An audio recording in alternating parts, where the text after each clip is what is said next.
Hello friends, नमस्कार, good evening आपसे दोस्तों को। तो आप सब कैसे हैं? चलिए दोस्तों, मैं उम्मीद करूंगा आप सब बहुत ही अच्छे होंगे, मस्त होंगे, स्वस्थ होंगे।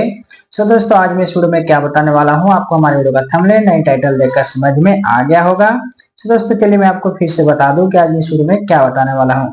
सो दोस्तों, आज मैं इस वीडियो में बताने वाला हूँ क्लास 10 फिजिक्स जो है आपका, जिसमें दोस्तों चैप्टर 1 का जितने भी सारे मतलब प्रकाश का प्रवर्तन के जितने भी सारे क्वेश्चन जो है आपको चैप्टर 1 में बनते हैं, मैंने आपको यहाँ पर नोट करके है ना दिखाने का, बताने का और बोर्ड के एग्जाम की तैयारी करने की कोशिश कर रहा हूँ।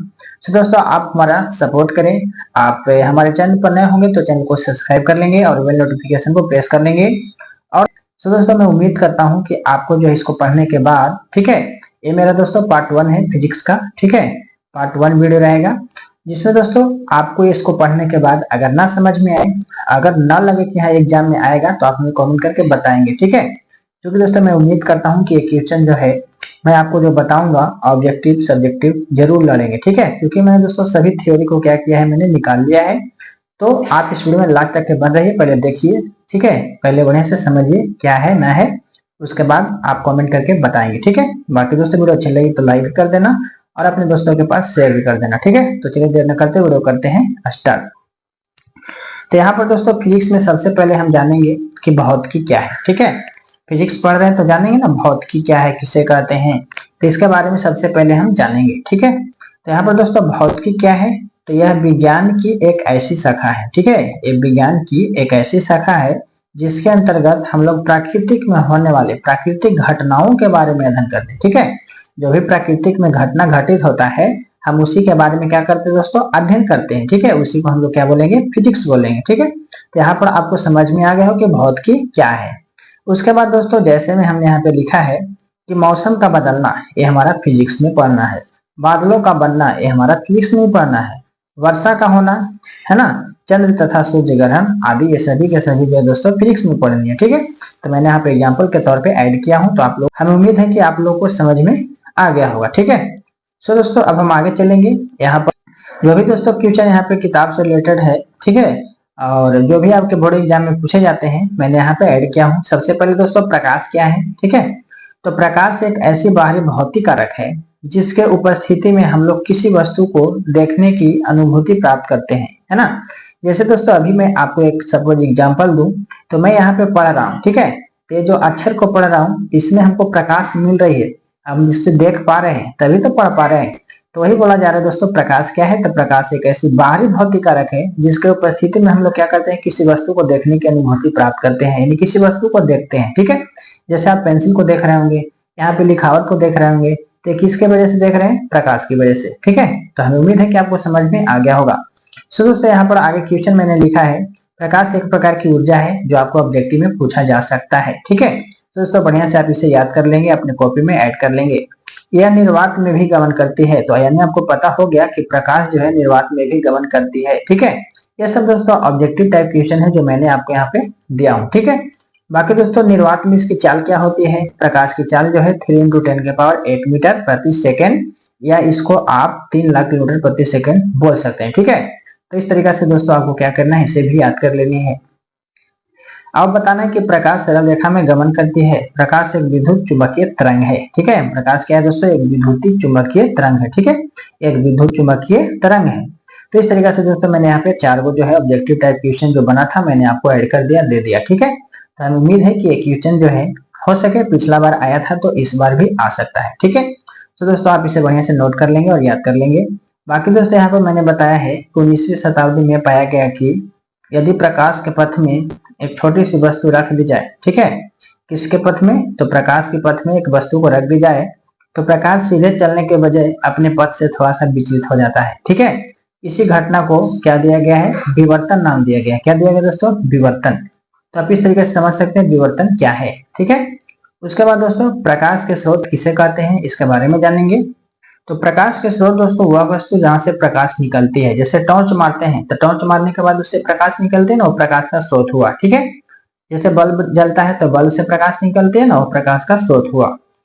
वह वस्तु जहां से प्रकाश निकलती है या उत्सर्जित होती है उसे प्रकाश का स्रोत कहते हैं। जैसे जलता हुआ बल्ब है ना, एग्जाम्पल के लिए जलता हुआ मोमबत्ती आदि ये सभी के सभी क्या है, प्रकाश का स्रोत है। जो प्रकाश देती है वो प्रकाश का स्रोत हुआ, है ना दोस्तों। तो इस तरीके से दोस्तों आपके यहाँ पर थ्योरी टाइप से क्वेश्चन है, मैंने आपको बताया। आपको यहाँ तक कैसा लगा? अब चलते हैं नेक्स्ट। अब है दोस्तों आपका आत्मदीप्त पदार्थ किसे कहते हैं, इसके बारे में जानेंगे। तो आत्मदीप्त कहने का मतलब हो दोस्तों जो खुद ऊर्जा देता है, ठीक है, खुद क्या करता है, प्रकाश देता है, वो आपको आत्मदीप्त कहलाता है, ठीक है।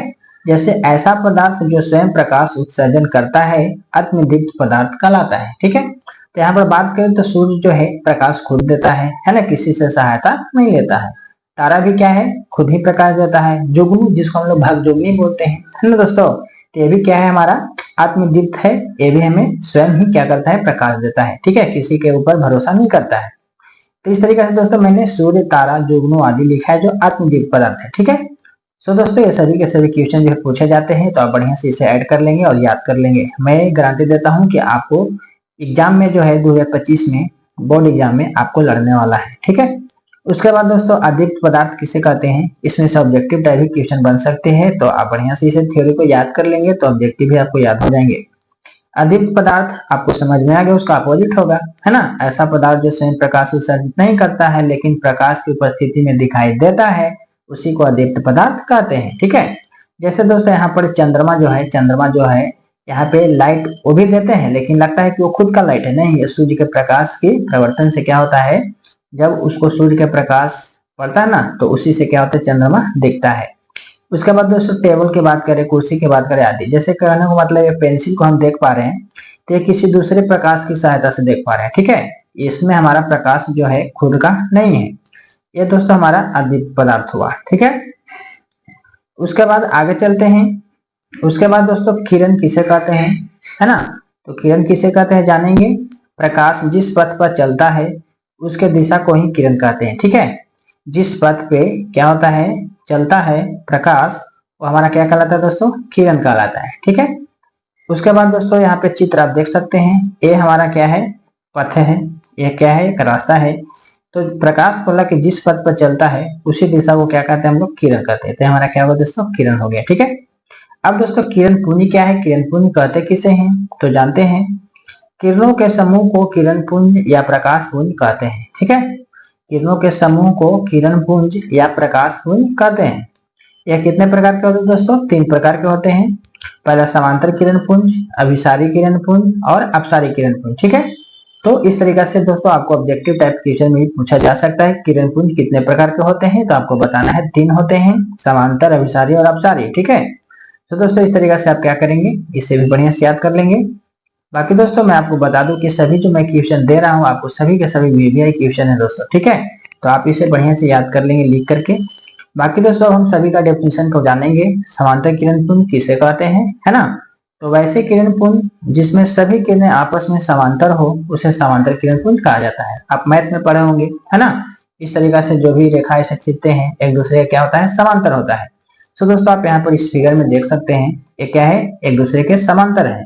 तो वैसे किरण पुंज जिसमें सभी किरणें क्या हो, आपस में समांतर हो उसे समांतर किरण पुंज कहेंगे, ठीक है। तो इस तरीके से दोस्तों आपको फिगर के अनुसार, चित्र के अनुसार। बाकी नेक्स्ट नंबर आता है अभिसारी किरण पुंज, आखिर किसे कहेंगे। तो वैसे किरण पुंज जिसके सभी किरणें एक बिंदु पर आकर जमा होती है उसे अभिसारी किरण पुंज कहते हैं, ठीक है। एग्जाम्पल के लिए आप यहाँ पे देख सकते हैं फिगर, ये सभी किरणें क्या हो रही है, एक बिंदु पर जाकर के पड़ रही है, ठीक है। तो सभी किरणें जब एक बिंदु पर जाके पड़ेगी तो उस किरण को हम लोग अभिसारी किरण पुंज कहेंगे। क्या कहेंगे दोस्तों, अभिसारी किरण पुंज। तो मैं उम्मीद करता हूँ आप लोगों को समझ में आ गया होगा।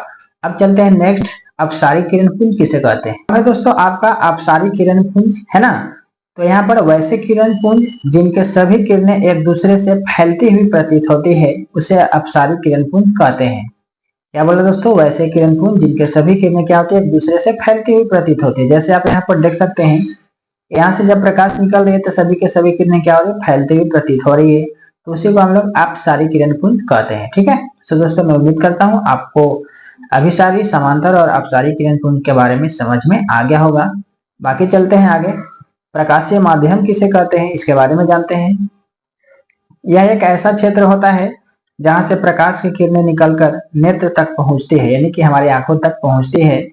प्रकाशीय माध्यम कहलाते हैं। जैसे दोस्तों हवा, पानी, कांच, अल्कोहल, हीरा इत्यादि, ये सभी के सभी क्या है दोस्तों, प्रकाशीय माध्यम है। ठीक है, तो इस तरीके से दोस्तों आप आगे बढ़ेंगे। प्रकाशीय माध्यम कितने प्रकार के होते हैं, तो दोस्तों बताना है आपको। प्रकाशीय माध्यम दो प्रकार के होते हैं, पहला समांगी माध्यम, दूसरा विसमांगी माध्यम। ठीक है, तो प्रकाशीय माध्यम दो, ये सब ऑब्जेक्टिव टाइप क्वेश्चन भी है और आपका सब्जेक्टिव टाइप भी क्वेश्चन है। मैं आपको सभी के सभी जो है यहाँ पे ऐड किया हूँ और दिया हूँ आप लोगों को। हम आप लोग के लिए दोस्तों इतना मेहनत किए हैं, कॉपी में छाट छाट के लिखे हैं। तो दोस्तों आप इसके लिए लाइक जरूर करेंगे और चैनल को सब्सक्राइब कर लेंगे, ताकि मैं जो वीडियो बनाकर दूंगा आपको बोर्ड एग्जाम के लिए आपको जल्द से जल्द मिले। ठीक है, नोटिफिकेशन आपको सबसे पहले मिल जाएगी। बाकी दोस्तों चलते हैं। प्रकाशीय माध्यम दो प्रकार के होते हैं, एक समांगी माध्यम, एक विसमांगी माध्यम। तो समांगी माध्यम क्या है, किसे कहेंगे, यह एक ऐसा माध्यम है जिसके प्रत्येक भाग का गुण और बनावट एक समान होता है। ठीक है, तो हमारा समांगी माध्यम कहलाएगा। जैसे दोस्तों जल हो गया और कांच हो गया, ये सभी के सभी क्या है दोस्तों, समांगी माध्यम है। क्यों, क्योंकि इन्होंने क्या बोला कि गुण और बनावट एक समान होता है। ठीक है, तो जल और कांच का जो है गुण एक समान होते हैं। ठीक है, उसके बाद दोस्तों विसमांगी मिश्रण क्या बोलेंगे, किसे बोलेंगे, तो यह एक ऐसा माध्यम है जिसके प्रत्येक भाग का गुण और बनावट जो है एक समान नहीं होता है, वो हमारा विसमांगी माध्यम कहलाएगा। जैसे विभिन्न हवा का मिश्रण, जैसे गर्म और ठंडी होती है तो यह मिश्रण हुआ, तो यह विसमांगी हो गया। ठीक है दोस्तों, इस तरीका से आपको यहाँ पर जाननी थी। बाकी दोस्तों आगे चलेंगे तो है प्रकाश के गमन के आधार पर पदार्थ, है ना, कितने प्रकार के होते हैं। तो प्रकाश के गमन के आधार पर पदार्थ तीन प्रकार के होते हैं। ठीक है, ऑब्जेक्टिव टाइप भी है, आपका सब्जेक्टिव भी है कि प्रकाश के गमन के आधार पर पदार्थ कितने प्रकार के होते हैं। तो दोस्तों बताना है आपको, तीन प्रकार के होते हैं। ठीक है, प्रकाश के गमन के आधार पर पदार्थ तीन प्रकार के होते हैं। पहला दोस्तों पारदर्शी पदार्थ, अपारदर्शी पदार्थ, प्रभासी पदार्थ। ठीक है, तो आपको क्वेश्चन दोस्तों पूछे जाते हैं, तो आप इसे बढ़िया से लिख लेंगे, याद कर लेंगे। जितने भी सारे क्वेश्चन मैंने आपको यहाँ पे बताया सभी के सभी दोस्तों VVI है, आप इसे जरूर याद करें। और अब दोस्तों हम लोग सभी का जो है डिफिनेशन जानेंगे, पारदर्शी, अपारदर्शी और प्रभासी पदार्थ का। ठीक है, तो चलिए दोस्तों, सबसे पहला आपका आता है पारदर्शी पदार्थ, वैसा पदार्थ जिनमें प्रकाश की किरणें पूर्णतः पार कर जाती है। ठीक है, प्रकाश की किरणें क्या होगी, पूर्णतः पार कर जाएगी, वो पारदर्शी पदार्थ कहलाता है। जैसे में कांच, पानी, हवा, ये सभी से क्या होते हैं, प्रकाश जो आसानी से पार कर जाते हैं। ठीक है, तो हमारा पारदर्शी पदार्थ हुआ। अपारदर्शी पदार्थ, ऐसा पदार्थ जिनसे प्रकाश की किरणें बाहर नहीं निकल पाते। ठीक है, वो हमारा अपारदर्शी पदार्थ कहलाता है। जैसे दोस्तों यहाँ पर हमने लिखा है ईंट, पत्थर आदि, है ना, ये पेंसिल है, इससे प्रकाश आर पार नहीं हो सकते, ईंट से जो है आर पार नहीं हो सकते हैं। तो हमारा अपारदर्शी, जिससे हमारा प्रकाश जो है क्या हो, आर पार ना हो, बाहर नहीं निकाल पाए, वो हमारा अपारदर्शी पदार्थ होते हैं। ठीक है, तो हमें उम्मीद है आपको समझ में आ रहा होगा। बाकी दोस्तों प्रभासी पदार्थ, वैसा पदार्थ जिनसे प्रकाश की किरणें अंशतः बाहर निकल पाते हैं, प्रभासी पदार्थ कहलाते हैं। जैसे तेल लगा हुआ कागज, घिसा हुआ कांच, इससे दोस्तों अंततः कहने का मतलब, अंश तक का मतलब हुआ हल्का फुल्का जो है प्रकाश क्या होती है, पार होती है। ठीक है, उसी को हम लोग प्रभासी पदार्थ कहते हैं। सो दोस्तों ये भी आपका VVI क्वेश्चन है, ये भी आपको पूछा गया है, ये भी आता है। ठीक है, बाकी दोस्तों चलेंगे इसी प्रकार से आगे। जो है आपका क्वेश्चन, छाया किसे कहते हैं, तो हम इसके बारे में डिफिनेशन जानेंगे। जब प्रकाश के गमन पथ पर किसी अपारदर्शी वस्तु को रख दिया जाता है तो प्रकाश की किरणें उन्हें पार नहीं कर पाती, जिसके कारण उस वस्तु के पीछे एक अंधेरा क्षेत्र बनता है, जिसे हम लोग छाया कहते हैं। ठीक है दोस्तों, जब प्रकाश के गमन पथ पर किसी अपारदर्शी वस्तु को रख दिया जाता है तो क्या होता है, प्रकाश की किरणें उन्हें पार नहीं कर पाती है, जिसके कारण उस वस्तु के पीछे एक अंधेरा क्षेत्र बनता है, जिसे हम लोग क्या बोलते हैं दोस्तों, छाया बोलते हैं। ठीक है, बाकी दोस्तों आपका नेक्स्ट नंबर क्वेश्चन है, प्रकाश का प्रवर्तन किसे कहते हैं। तो हम लोग प्रवर्तन के बारे में जानेंगे। जब प्रकाश की किरणें सतह से टकराती है ना, जब प्रकाश की किरणें सतह से टकराती है तो अपने ही माध्यम में लौट जाती है, तो लौटने को, है ना, लौटने के इस घटना को ही प्रकाश का प्रवर्तन कहा जाता है। ठीक है, तो दोस्तों इस तरीके से आपको क्या करनी थी, प्रकाश के प्रवर्तन के बारे में डिफिनेशन जाननी थी। बाकी दोस्तों आगे देखेंगे तो प्रकृति के आधार पर प्रवर्तन सतह कितने प्रकार के होते हैं। ठीक है, तो यहाँ पर ऑब्जेक्टिव सब्जेक्टिव क्वेश्चन दोनों है, आपके लिए बहुत ही इंपॉर्टेंट क्वेश्चन है। ठीक है, तो आप इसे ध्यान से याद कर लेंगे। बाकी दोस्तों यहाँ पर पहला है नियमित प्रवर्तन, एक है अनियमित प्रवर्तन। ठीक है, तो नियमित और अनियमित प्रवर्तन के बारे में हम पहले डेफिनेशन जानेंगे और साथ में चित्र भी देखेंगे, एग्जाम्पल भी देखेंगे। नियमित प्रवर्तन वैसा परिवर्तन जो चिकनी और चमकीली सतह से नियमित रूप से होता है नियमित परिवर्तन कहलाता है ना दोस्तों। वैसा परिवर्तन जो चिकनी और चमकीली सतह से नियमित रूप से होता है नियमित परिवर्तन कहलाता है। अब आप यहाँ पर दोस्तों चित्र देख सकते हैं, नियमित परिवर्तन हो रहा है। ठीक है, हमने क्या बोला, चिकनी और चमकीली सतह क्या होता है, नियमित रूप से होता है। यहाँ पर देखिए एक हमारा समतल दर्पण है ना। यहाँ से प्रकाश की किरणें आ रही है, दर्पण से टकरा रही है और लौट जा रही है। यहाँ से प्रकाश की किरणें आ रही है, दर्पण से टकरा रही है और लौट जा रही है ना। इस तरीके से दोस्तों हमारा क्या हो रहा है, नियमित परिवर्तन हो रही है ना। बाकी दोस्तों अनियमित परिवर्तन की बात करें, अनियमित परिवर्तन वैसा परिवर्तन जो रुखड़ी और चमकीली सतह से अनियमित रूप से होता है। ठीक है, यानी नियमित रूप से नहीं होता है, अनियमित रूप से होता है, उसी को हम लोग क्या कहते हैं, अनियमित परिवर्तन कहते हैं। ठीक है दोस्तों, जैसे में आप फिगर में देख सकते हैं, ये हमारा अनियमित परिवर्तन है क्योंकि ये समतल सतह है नहीं, ये हमारा क्या है, ये हमारा रुखड़ी सतह है। ठीक है, ये हम इसको क्या बोलेंगे, रुखड़ी। तो इससे क्या हो रहा है, नियमित परिवर्तन नहीं हो रही है। ठीक है, देख लीजिए आप यहाँ पे इस तरीके से आया, इसी तरीके से लौट गया है ना। ये हमारा नियमित परिवर्तन नहीं है, ये अनियमित परिवर्तन है। सो दोस्तों मैं उम्मीद करूंगा कि यहाँ तक जो है आपको समझ में आ गया होगा। बाकी दोस्तों इस वीडियो को ज्यादा लॉन्ग नहीं करूंगा। बाकी यहाँ पर आप देख सकते हैं प्रकाश के परिवर्तन के बारे में जो है यहाँ से और आगे नेक्स्ट पार्ट 2 में मैं आपको इस वीडियो को देने की कोशिश कर रहा हूँ। बाकी दोस्तों इस वीडियो को मैं यहीं पे एंड करूंगा। बाकी दोस्तों मैं उम्मीद करूंगा कि आपको जो है समझ में जरूर आया होगा। सो दोस्तों आपको कैसा लगा हमारा वीडियो कमेंट करके जरूर बताएं। बाकी चैनल को सब्सक्राइब कर लीजिएगा ताकि मैं जो नेक्स्ट पार्ट वीडियो बनाने वाला हूँ 2 वो आपको नोटिफिकेशन मिल पाए और आप उसे बढ़िया से देख ले, समझ ले, है ना, और अपने बोर्ड की एग्जाम की तैयारी बेहतर ढंग से करें।